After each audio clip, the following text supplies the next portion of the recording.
তো দেখো বন্ধুরা, আজকে আমি বানিয়েছি কচুর শাক ইলিশের মাথা দিয়ে। আর কিভাবে বানিয়েছি সেটা তোমরা দেখতে থাকো।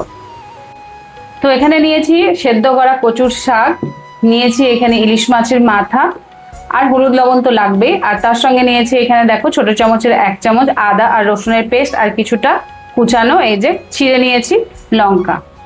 তো কড়াইটা এখানে গরম হয়ে গেছে, আর এখানে দেখো পরিমাণ মতো সর্ষের তেল দিয়ে আমি ইলিশ মাছের মাথাগুলোকে এখন ভালো করে ভেজে নেব। এগুলো কিন্তু খুব ভালোভাবে ভাজা হয়ে গেছে। এই যে এখন মাছের মাথাগুলো তুলে নিচ্ছি। তারপর এখানে দিয়ে দিচ্ছি জিরে আর শুকনো লঙ্কা ফোড়ন। আর এখানে দেখো এই যে দিয়ে দিচ্ছি আদা আর রসুন হচ্ছে পেস্ট, সেটাকেও দিয়ে দিলাম।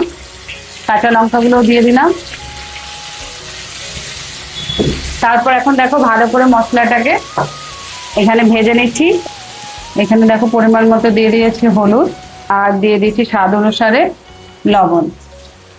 এখানে অ্যাড করে দিচ্ছি আমি জিরে গুঁড়ো। এবার ভালো করে মশলাটাকে কষিয়ে নেব। করা কচুর যে শাকটা সেটা এখন এর মধ্যে আমি অ্যাড করে দিচ্ছি। তারপর এখন মশলার সঙ্গে এই কচুর শাকটা ভালো করে মিশিয়ে নেব। এখন এর মধ্যে ভেজে রাখা ইলিশ মাছের মাথাটা দিয়ে দেব।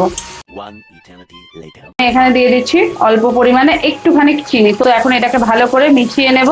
আর কচুর শাক কিন্তু ইলিশের মাথা দিয়ে আমার রেডি হয়ে গেছে।